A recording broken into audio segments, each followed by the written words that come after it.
Ellen Johnson Sirleaf was born on the 29th of October 1938 in Monrovia, Liberia. From the age of 10, she started attending the College of West Africa, a preparatory school in the country's capital city, Monrovia. She completed her schooling there and went on to live with a relative for a few years. At the age of 17, Ellen went into wedlock with James, a young man who worked for the Department of Agriculture. A few months after Ellen's marriage, she worked as a bookkeeper at an auto repair shop, but later quit the job when she had her first pregnancy. In 1961, she and her husband moved to the United States, where she furthered her education. She attended Madison Business College and earned an associate degree in accounting. Ellen later returned to Liberia a decade after she had divorced her husband, who was being abusive. Before her return, she earned a BA in economics and another degree in public administration. She began a political career after venturing into politics during the administration of William Tolbert. After a while, Ellen was appointed Minister of Finance. While in the position, she had to step on some toes. Ellen was confidently against some political leaders who were harming the country's economy by embezzling and hoarding funds. After serving in the finance ministry, she moved to Washington, D.C. and was opportuned to work for the World Bank. In 1985, Ellen returned to her country to run for vice president in the 1985 general election. However, upon her return, she was arrested and sentenced to 10 years in prison. She was charged with sedition for giving a speech in which she insulted the previous regime for their incompetence and collapsing of the country's economy.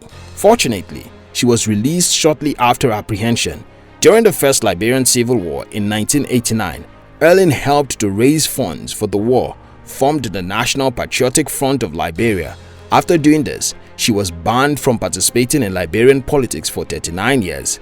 But despite this, she was still involved in politics. In 2005, Ellen participated in the general election contesting for the president of Liberia. She earned 59% of the total votes and was declared the winner of the presidential election in November 2005. On the 6th of January 2006, Ellen took office and began her regime. She became the first woman to be elected as president of an African country.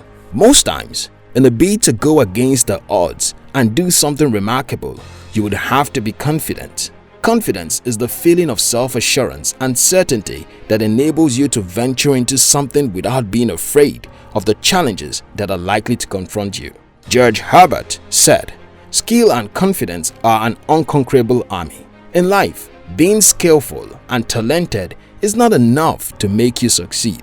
Confidence has to come into the picture. When you are confident and skillful at the same time, you would be unstoppable. The confidence inside of you will enable you to conquer all obstacles. Robert Stubach said, "Confidence comes from hours and days and weeks and years of constant hard work and dedication." You can't claim to be confident when you don't commit yourself to dedicated work. Your confidence has to be built on diligence. Without being diligent, it would be hypocritical to say you are confident. Keep working hard, keep making the sacrifices, and crown it all with your confidence. Stan Smith said, "Experience tells you what to do. Confidence allows you to do it." You may have all the experience in the world, but your experience would be of no use if you aren't confident. Confidence is like a propeller that pushes you to utilize your talents in doing something remarkable. Without confidence, you can hardly do anything. Ellen Johnson was very confident in herself. Her confidence was a significant factor that contributed to her successful political career. Start building your confidence. You need to be confident.